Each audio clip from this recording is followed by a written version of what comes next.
Bonjour à toutes et à tous. Alors aujourd'hui, je voudrais vous sensibiliser à la notion de limite de fonction. Et il y aura 3 épisodes de cours. Alors dans le premier épisode, là, je vais faire quelques approfondissements. Ces approfondissements sont pas véritablement au programme de terminale, mais ils permettent notamment aux élèves qui veulent faire des mathématiques de l'enseignement supérieur, en classe préparatoire, à l'université, dans des écoles d'ingénieurs, de voir un peu ce qui les attend. Dans le descriptif de la vidéo, vous aurez un polycopie en format PDF et un lien vers mon blog où j'ai récemment placé des corrigés des derniers sujets de bac 2024, notamment un sujet métropole de septembre, un sujet de Polynésie, il me semble, et puis aussi un sujet de secours de juin 2024. Paragraphe 1, fonction limite infinie en l'infini. Alors je vais m'appuyer sur un exemple graphique où en fait ici on a une courbe représentative d'une fonction f et puis on va s'intéresser à la limite en plus l'infini. Donc quand x devient très très grand. Alors on se donne un réel grand A, aussi grand qu'on veut. Et puis ici j'ai tracé à droite l'équation y égale a. Elle coupe la courbe en un certain point apparemment, et on a l'impression qu'à partir d'une certaine valeur d'un réel que j'ai appelé k, on a f de x qui est plus grand que a. Alors voilà ce que j'écris, soit un réel donné. Il faut toujours s'imaginer qu'il est aussi grand qu'on veut. Il existe un réel k tel que pour tout réel x plus grand que k, f de x est plus grand que a. Et on dit dans ce cas-là que la limite de la fonction f en plus infini est plus infini, et on écrit limite quand x tend vers plus infini de f de x égale plus infini. Alors la définition qui est au programme de terminale, la fonction f a pour limite plus infini en plus infini si tout intervalle du type grand A plus infini ouvert en grand A contient toutes les valeurs de f de x pour x assez grand. Et puis la fonction g a pour limite en moins l'infini, pour limite moins l'infini en plus infini, si la fonction moins g a pour limite plus infini en plus infini. Alors les exemples de référence, limite quand x tend vers plus infini de racine carrée de x est plus infini. On dit aussi quand x tend vers plus infini, racine carrée de x tend vers plus infini, on va le démontrer après. Alors pour les puissances de x avec un exposant qui est supérieur ou égal à 1, attention, donc la limite de x puissance p quand x tend vers plus infini égale plus infini, c'est-à-dire limite de x carré, limite de x au cube, etc. Alors pour les limites en moins l'infini, il faut regarder la parité de l'exposant, c'est pour ça que je vous ai mis d'abord les fonctions qui a x associe x puissance 2p. Alors pensez à prendre p égale 1 par exemple, ça vous fera x carré. La limite quand x tend vers moins l'infini de x puissance 2p, c'est plus infini. Et puis la limite quand x tend vers moins l'infini de x puissance 2p plus 1, alors ici l'exposant est impair. Pensez à la fonction x ou x au cube ou x puissance 5. Et la limite quand x tend vers moins l'infini de x puissance 2p plus 1, c'est moins l'infini. Évidemment, toujours avec ce nombre p qui est supérieur ou égal à 1. Donc un premier approfondissement. Alors les approfondissements, personnellement, les élèves n'étaient jamais interrogés ni en interrogation, ni en devoir, ni en contrôle en classe sur ces approfondissements. Initiation à l'enseignement supérieur. La fonction f est définie sur l'intervalle 0 plus infini, fermé en 0 par f de x égale racine carrée de x. Et la question, c'est de déterminer la limite de la fonction petit f en plus infini. Alors, je vais m'appuyer évidemment sur ce que j'ai présenté au départ avec l'exemple graphique. Alors déjà conjecture quand x tend vers plus infini, racine carrée de x semble tendre vers plus infini. Comment je procédais avec les élèves? On essayait de prendre par exemple des puissances de 10 et puis je disais voilà, prenons 10 puissance 6, racine carrée de 10 puissance 6, c'est 1000. Prenons 10 puissance 12, c'est un nombre très très grand. Racine carrée de 10 puissance 12, c'était 10 puissance 6, 1 million. Et donc on conjecture que la limite de la fonction petit f en plus infini, c'est plus infini. Alors, voilà ce qu'on fait, soit un réel donné, aussi grand qu'on veut. On veut que racine carrée de x soit plus grand que a, pour tout réel x plus grand que k, et c'est ce nombre k qu'on cherche. Alors en général, k va dépendre de grand A, en général. Alors ici, c'est un peu particulier, parce que quand a est un réel strictement négatif, et qu'est-ce qui se passe? Racine de x est forcément toujours plus grand que a, et ceci pour tout réel x positif. Bon, en revanche, quand a est un réel positif, et c'est plus ce qui nous intéresse, puisqu'on va prendre grand A aussi grand qu'on veut, eh bien racine de x va être plus grand que a, dès que x est plus grand que a au carré. On essaye de faire apparaître petit x. Alors, qu'est-ce que c'est que cette formulation? Ça s'appelle un raisonnement par induction. Alors, en général, on raisonne plutôt par déduction. Comment on peut lire aussi cette phrase? On peut dire, si x est plus grand que a carré, alors racine carrée de x est plus grand que a, c'est-à-dire ça s'appelle une déduction. Et puis ici, la façon dont c'est écrit, ça s'appelle une induction. Alors la locution dès que, vous pouvez la remplacer par aussi à condition que, pourvu que. Et donc ici, avec x plus grand que a carré, on pose petit k égale a carré. Et pour tout réel x plus grand que k, forcément racine de x va être plus grand que a. Et donc on va pouvoir dire qu'à la limite de la fonction f en plus infini, c'est plus infini, parce qu'on peut rendre racine carrée de x aussi grand qu'on veut à partir de cette fameuse valeur de k, ici k égale a carré.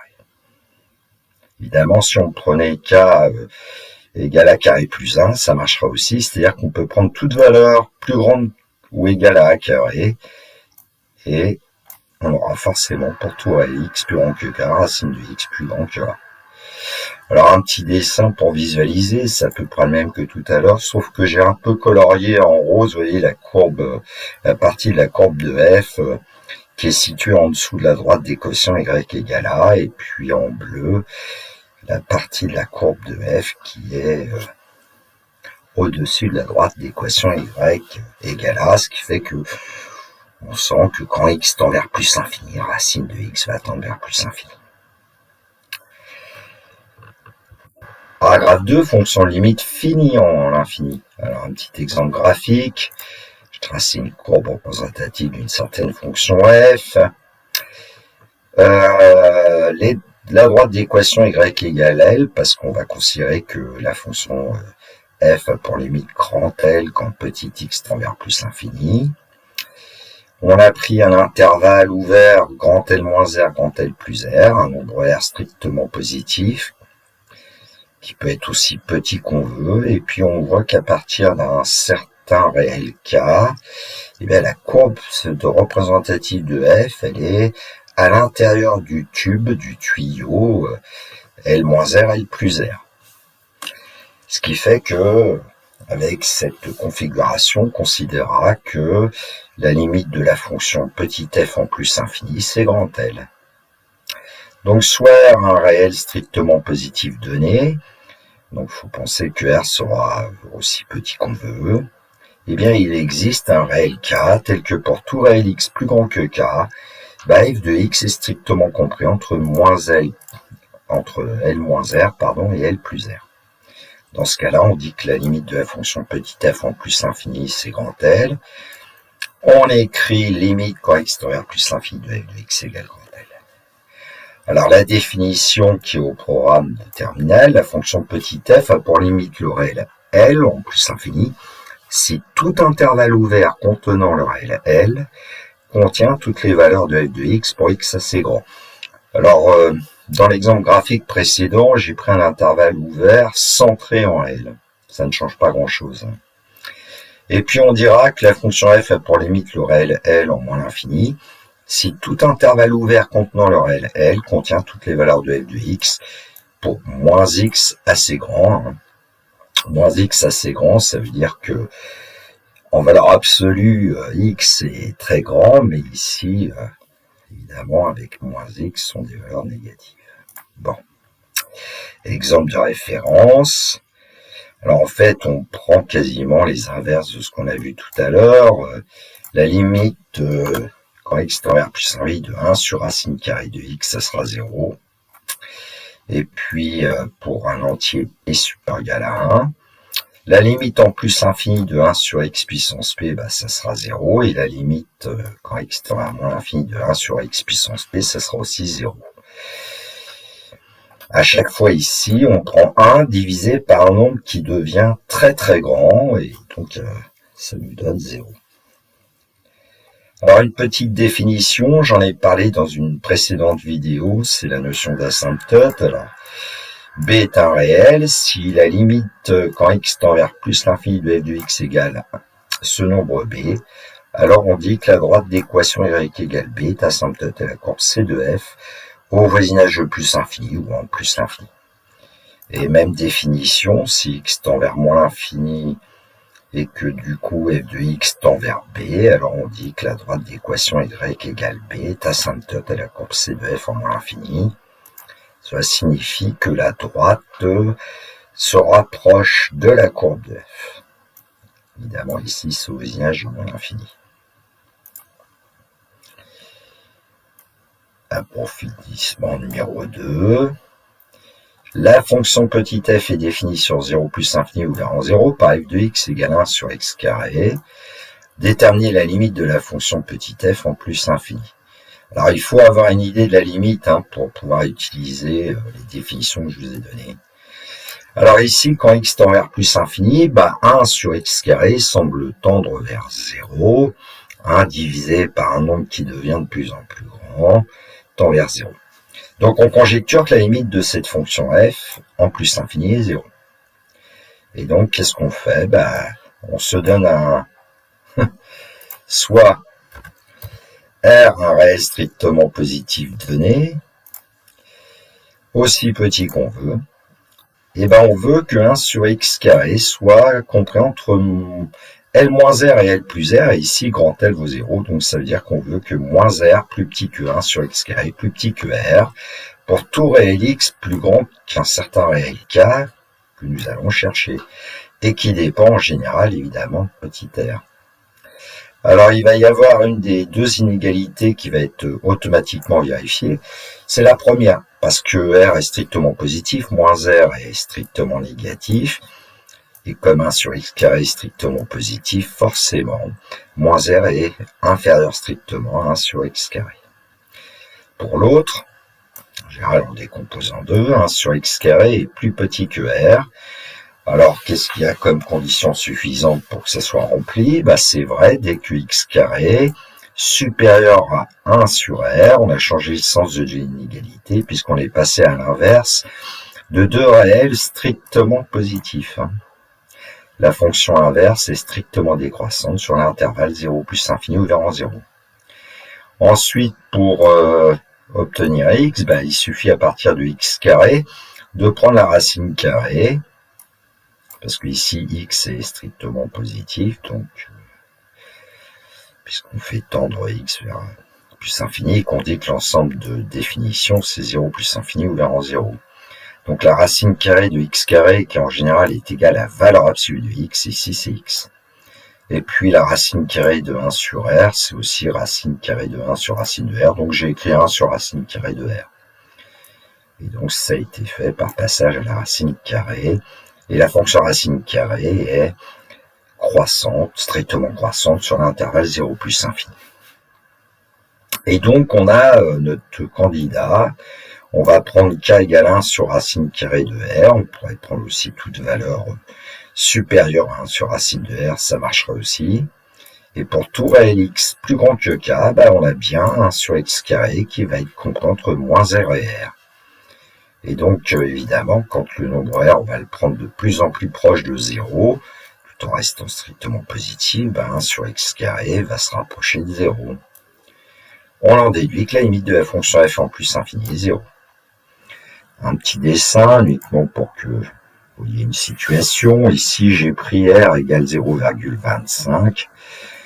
Et donc, pour tout réel x plus grand que k, là on voit que la courbe de f est située en dessous de la droite d'équation y égale r.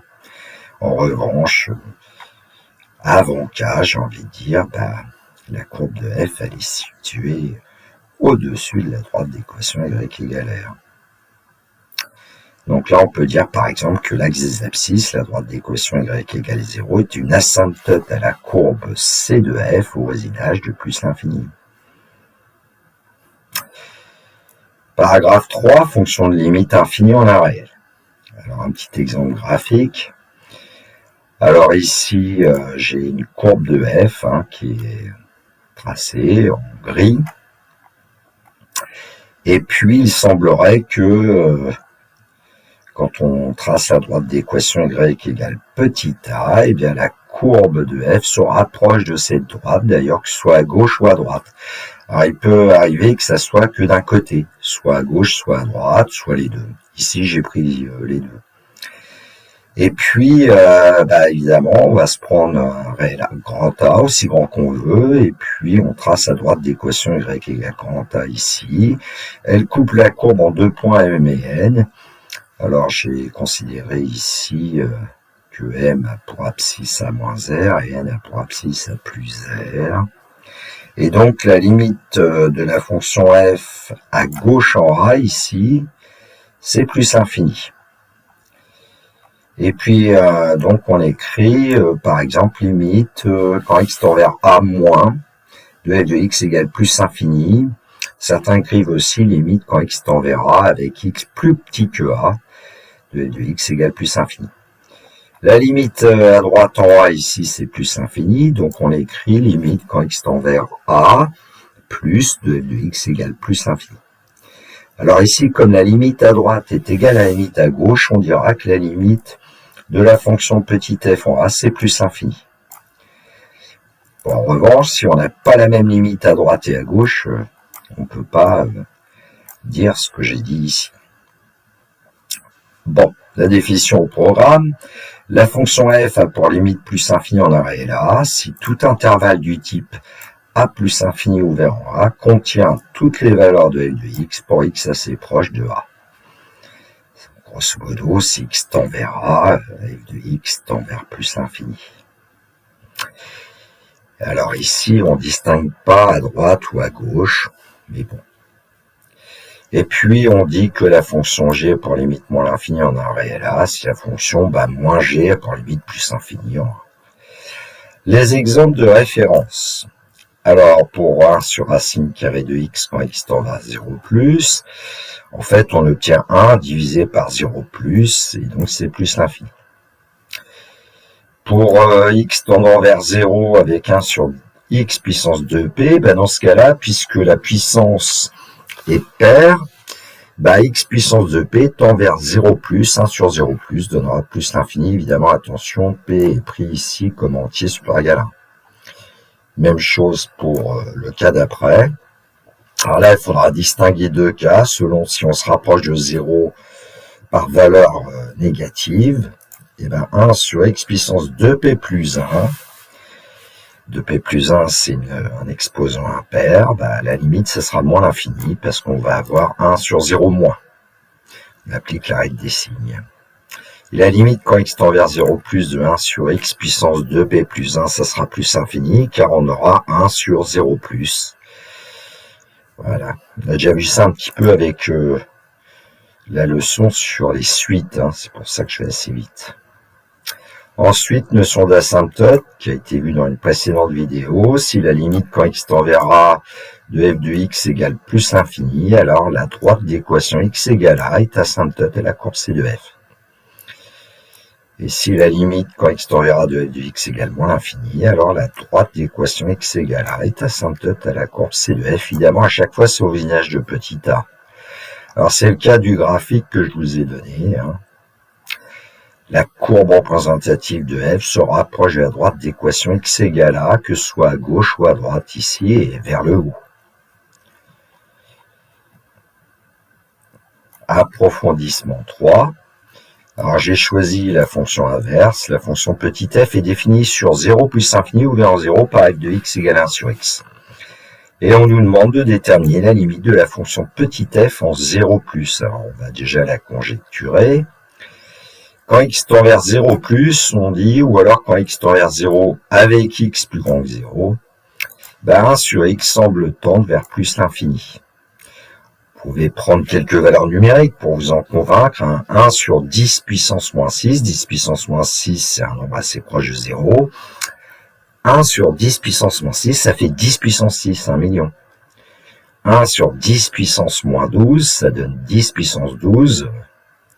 Donc là, on conjecture assez facilement que la limite de la fonction f en 0 plus, c'est plus l'infini.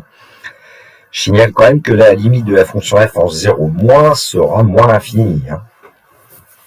Bon. Alors, on se donne un réel A, grand A, aussi grand qu'on veut, a priori.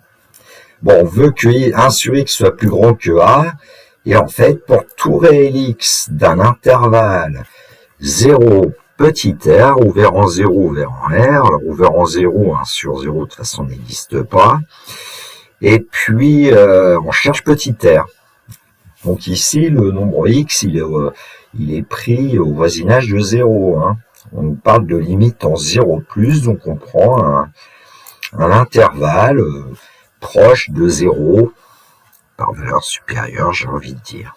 C'est mal dit, mais qu'on sait l'idée.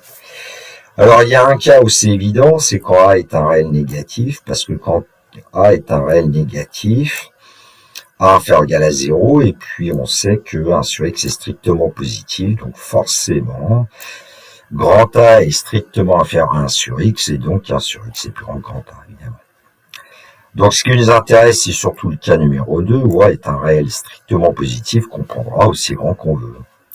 Alors qu'est-ce que ça veut dire que 1 sur x est plus grand que A? Ça sera vérifié à condition que x soit inférieur à 1 sur A, par passage à l'inverse. Et on sait que la fonction inverse est strictement décroissante sur 0 plus infini. Ici, grand A est strictement positif, 1 sur x aussi. Voilà.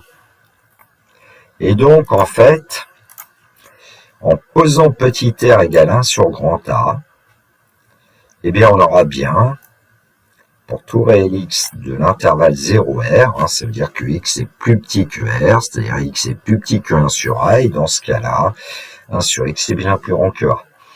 Donc, on prendra de plus en plus grand, 1 sur x va être de plus en plus grand au voisinage de 0 plus. On en déduit que la limite de la fonction f en 0 plus, c'est plus infini. Bon, un petit graphique pour voir un peu ce qui se passe. Ici, j'ai pris une valeur de grand A qui vaut 3, elle est un curseur. Et puis, on fait apparaître le nombre R. Et donc, pour tout réel x de l'intervalle 0R, ici, f de x est plus grand que A. Voilà. Et en revanche, pour les valeurs de x supérieures ou égales à R, f de x est inférieur à A. Bon, ça ne nous intéresse pas trop ce qui se passe ici vers la droite. Ce qui nous intéresse, c'est ce qui se passe au voisinage de 0. Quatrièmement, fonction de limite finie en un réel. Alors, un petit exemple graphique, j'espère que vous allez voir à peu près ce qui se passe. Donc, on considère que quand x tend vers un nombre petit a, en fait, f de x va tendre vers un nombre grand L. Alors, je vous ai tracé une courbe représentative de f. Et donc, ce qui va se passer ici, c'est que en choisissant un intervalle ouvert du type L-R et L plus R, eh bien, en traçant les droites d'équation y égale L-R et L plus R, elle coupe la courbe, d'ailleurs en plusieurs points, mais en tout cas, ce qui va nous intéresser ici, c'est les points qui sont situés sur la courbe au voisinage de A. Et puis, ici, on a fait apparaître un A plus H, A moins H, et puis on considère que pour tout réel x de l'intervalle A moins H, A plus H, f de x va être dans l'intervalle L moins R, L plus R. Soyons plus précis, soit R un réel strictement positif donné. On dit s'il existe un réel H tel que pour tout réel X de l'intervalle à moins H à plus H, grand L moins R plus petit que f de x plus petit que L plus R, dans ce cas-là, on dira que la limite de la fonction f en A, c'est grand L. On écrit limite quand x tend vers A de f de x égale grand L. Alors souvent, mes élèves me disaient, mais c'est à peu près évident. On va voir que c'est pas aussi évident que ça avec certaines fonctions. La définition du programme, la fonction petit f a pour limite le réel grand L en un réel A. Si tout intervalle ouvert contenant le réel A, L, contient toutes les valeurs de f de x pour x assez proche de A. Remarque, soit une fonction définie en un réel A, et ben si la fonction f a une limite grand L en A, alors là, ça sera forcément grand L égale f de A, alors on va admettre. De toute façon, on va pas vraiment l'utiliser, cette propriété. Enfin, bon. En revanche, il y a une propriété qui me paraît très importante, c'est que si la fonction f est dérivable en un réel A, alors la limite quand x tend vers A de f de x égale f de A. La démonstration est hors programme, mais je vais vous la faire quand même parce qu'elle n'est pas si difficile que ça.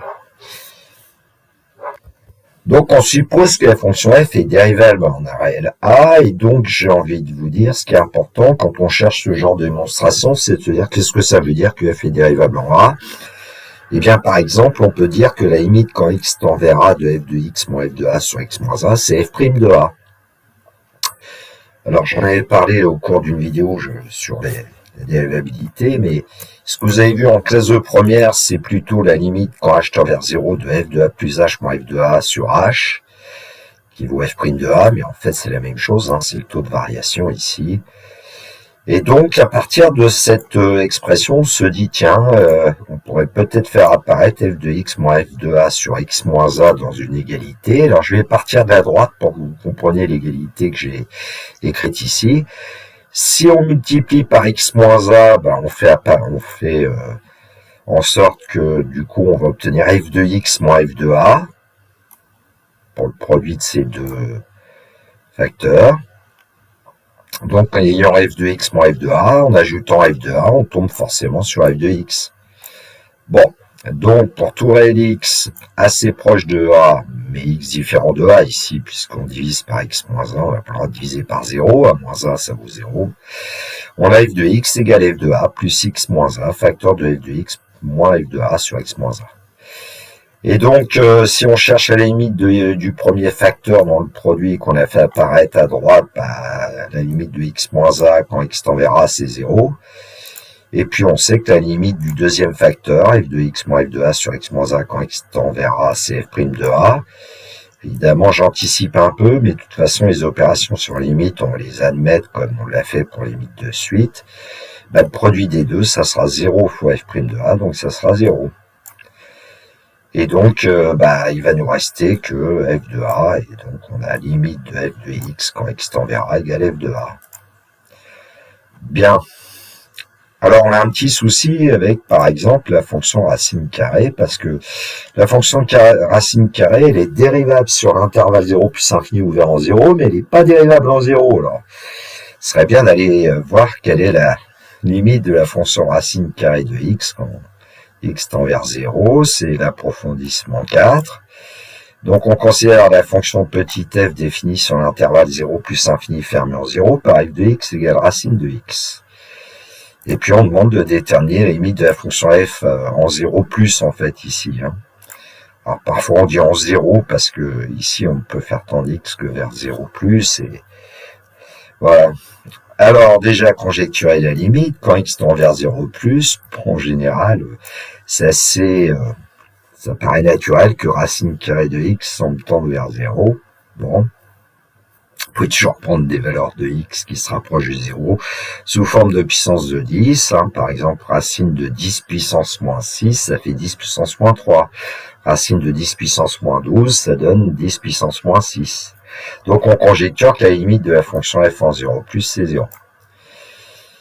Alors, soit un réel strictement positif donné, eh bien, on veut que racine carrée de x soit strictement compris entre moins R et R pour tout réel X, et ben ici d'un intervalle 0H, puisque la limite c'est 0 et que c'est pour ça qu'on avait ici grand L moins R et grand L plus R qui valait grand L moins R c'est moins R et grand L plus R c'est R. Et donc, et petit a vaut 0. Et donc, et comme on est situé qu'à droite de 0, ben on a besoin d'un intervalle du type 0H, ouvert en 0, bon, ouvert en H, et on cherche petit h. Alors, il y a une des deux inégalités qui va être évidente, c'est la première, parce que moins R est strictement négatif, puisque R est strictement positif. Et puis, racine carrée de X est toujours supérieur ou égal à 0, donc automatiquement, moins R est plus petit que racine de X.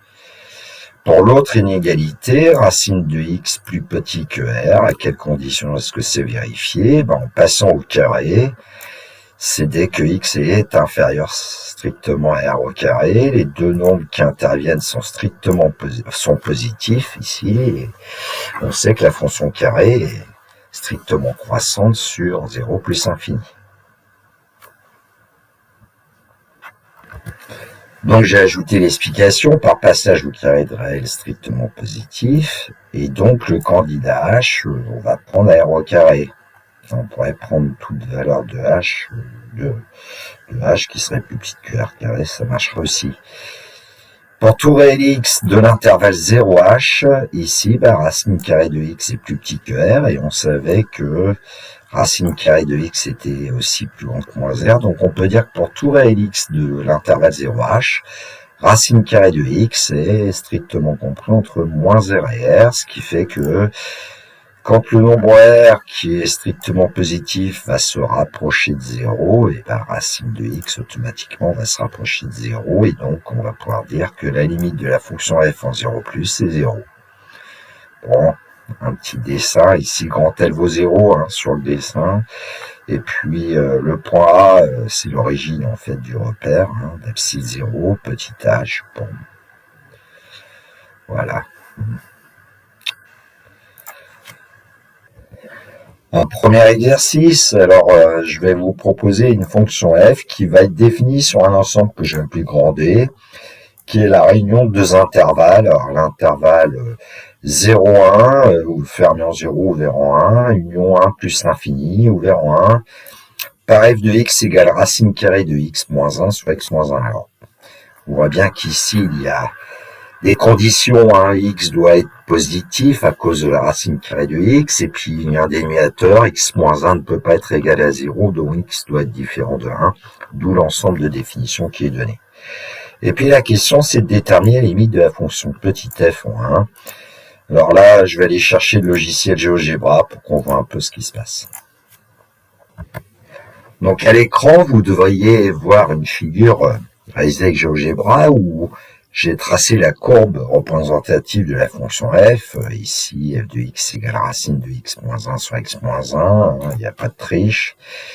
Et puis j'ai créé un curseur. Alors on peut pas l'appeler petit x avec GeoGebra, j'ai appelé grand x. C'est l'abscisse du point M qui est situé sur la courbe représentative de f. Et nous, on a dit qu'il y avait éventuellement un problème peut-être en 1. On cherche la limite quand x tend vers 1. Alors pourquoi? Eh bien, quand on fait rapprocher le point M son abscisse, au point M de 1, voilà, on a l'impression que, on sent pas trop de problème. Donc là, on le fait rapprocher x de 1 par valeur supérieure. Et puis, à un moment donné, qu'est-ce qui va se passer pour 1? Le point M disparaît. C'est-à-dire que, effectivement, la fonction f n'est pas définie en 1. Allons voir ce qui se passe par la gauche. Alors ici, je vais peut-être me rapprocher un peu plus de 1 pour pas que ça me demande trop de temps, mais voilà, quand x va se rapprocher de 1 par valeur inférieure, voilà, pour l'instant on a un problème sur la courbe. Voilà, toujours, évidemment, c'est le même problème. La fonction n'est pas définie en 1.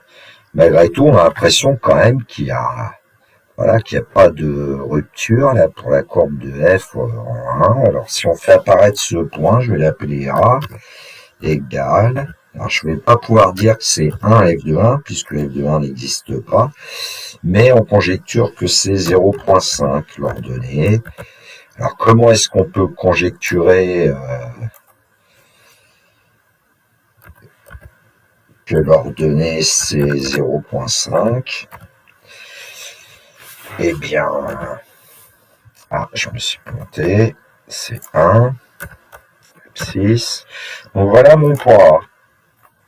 Alors je vais le colorier en rouge, je vais y mettre une croix, parce qu'a priori ce point n'appartient pas à la courbe de f. Voilà, j'aurais pu même agrandir un petit peu la taille du point, qu'on voit bien la croix. Voilà, pouf. Voilà, on traverse, mais hop, on tourner en 1 évidemment. Pour l'abscisse du problème, le problème n'existe pas. Donc, c'est ce qu'on va essayer de démontrer, que la limite quand x tend vers 1 de f de x est égale à 1,5. Donc, on va avoir certainement une limite finie en un réel. Ceci dit, quand x tend vers 1, racine carrée de x tend vers racine carrée de 1, puisque la fonction racine carrée est dérivable en 1. On utilise la propriété précédente, c'est-à-dire c'est égal à 1. Et donc, racine de x moins 1 tend vers 0. En fait, le numérateur tend vers 0. Et le dénominateur tend aussi vers 0. X moins 1 tend vers 0 quand x tend vers 1. Donc, on aura ce qu'on appelle une forme indéterminée 0 sur 0. Alors, qu'est-ce que je vais faire ici pour tout Lx de grand D? F de x, c'est racine carrée de x moins 1 sur x moins 1. Et astucieusement, on va l'écrire racine carrée de x moins racine carrée de 1 sur x moins 1. Parce que là, on fait apparaître le taux de variation de la fonction racine carrée en 1. Et on sait que la fonction racine carrée est dérivable en 1. Donc, petit rappel, si f est dérivable en petit a, alors la limite quand x tend vers a de f de x moins f de a sur x moins a, c'est f' de a. Ici, on l'applique. La fonction f, c'est la fonction racine carrée. Donc, la fonction racine carrée, elle est dérivable en 1. Donc, limite quand x tend vers 1 de racine de x moins racine de 1 sur x moins 1. C'est le nombre dérivé de la fonction racine carrée en 1. Et on sait que la dérivée de racine carrée de x, c'est 1 sur 2 racine carrée de x, quand x est strictement positif.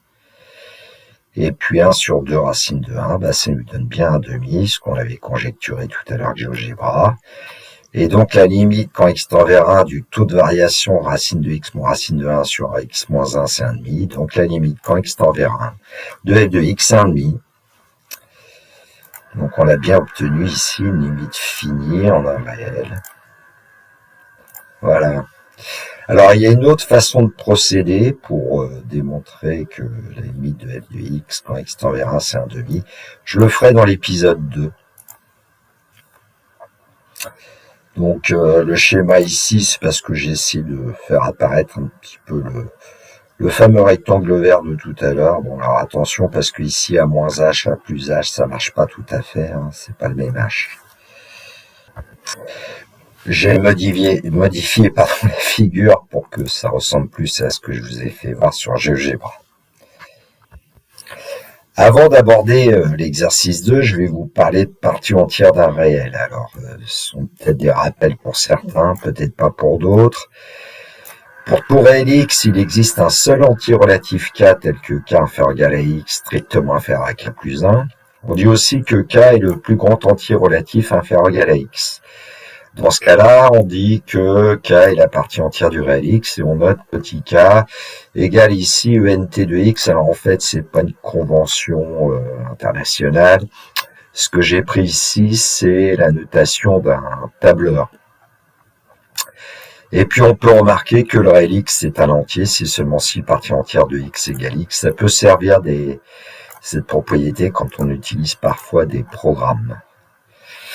Alors, un petit exercice en fait complété. C'est quoi la partie entière de 3? Donc je vais le faire au fur et à mesure. En fait c'est 3, puisque 3 c'est un entier. Le plus grand entier relatif inférieur égal à 3, c'est 3. Partie entière de moins 6, ça sera moins 6.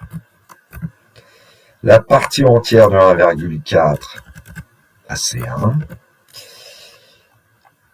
le plus grand entier relatif inférieur ou égal à 1,4 C1. Alors, attention pour moins 2,53, parce que le plus grand entier relatif inférieur ou égal à moins 2,53, c'est moins 3. Si on reprend la définition, on pourra dire que moins 3 inférieur ou égal à inférieur ou égal à moins 2,53,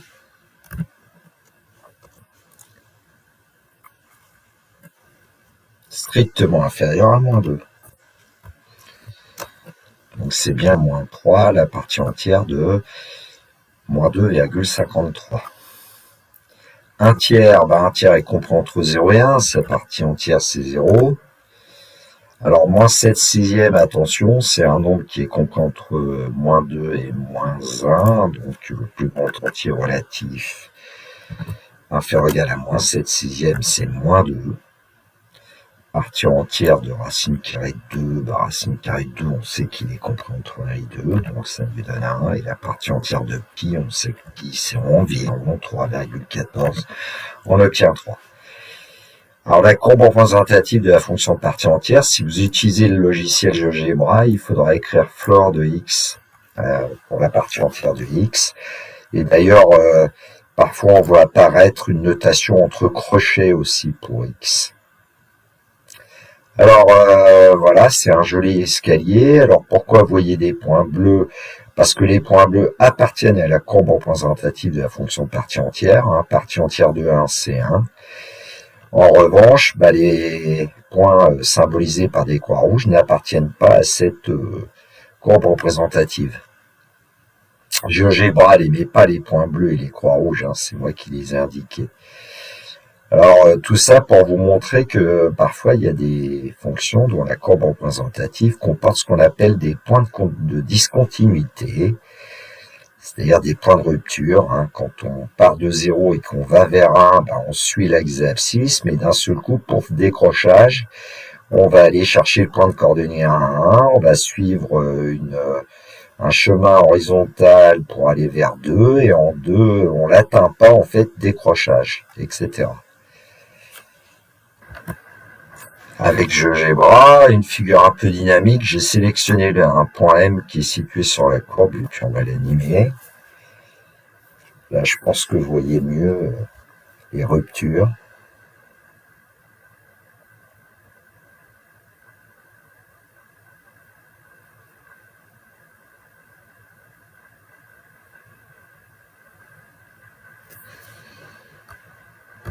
Alors l'exercice que je vous propose, la fonction f est définie sur grand R par, j'ai pris tout simplement f de x égale x multiplié par partie entière de x. C de f est la courbe représentative de f dans le plan muni d'un repère orthogonal. Les points coloriés en bleu sont des points de la courbe C de f à coordonnées entières. Alors ici, je n'ai pas indiqué les points qui n'y appartiennent pas, mais je pense que vous devez vous en douter. Alors la question 1, c'est la limite de la fonction petit f à droite en k est égale à A. Alors juste la réponse, on regarde la courbe et puis on se place au voisinage de 4, et ici à droite de 4. Donc à droite de 4, on va trouver certainement 16. Question 2, la limite de la fonction f à gauche en 4 est égale à... Alors on va venir par la gauche pour arriver en 4, donc on va partir par exemple de 3, et puis quand on arrive vers le nombre 4, on a l'impression que la limite, c'est 12 là. Donc d'un côté 16, ensuite 12, et on pose comme troisième question, la fonction f possède-t-elle une limite en 4? Ici on voit que la limite à droite en 4, c'est 16, la limite à gauche en 4, c'est 12. C'est pas la même limite, donc ici la réponse c'est non. Animation avec GeoGebra.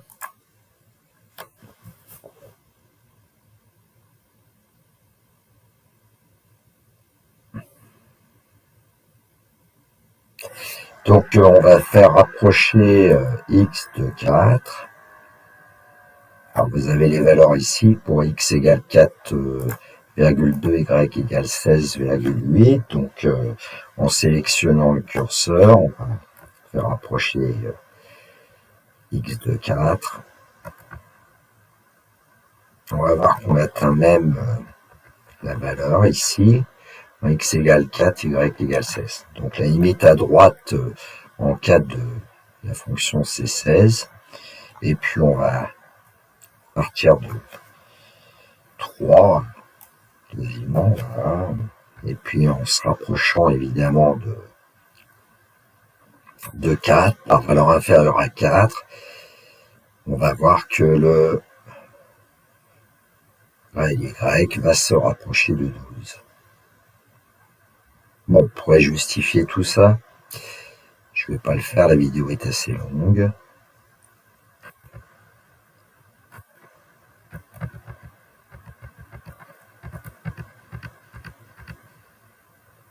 On est parti. Voilà.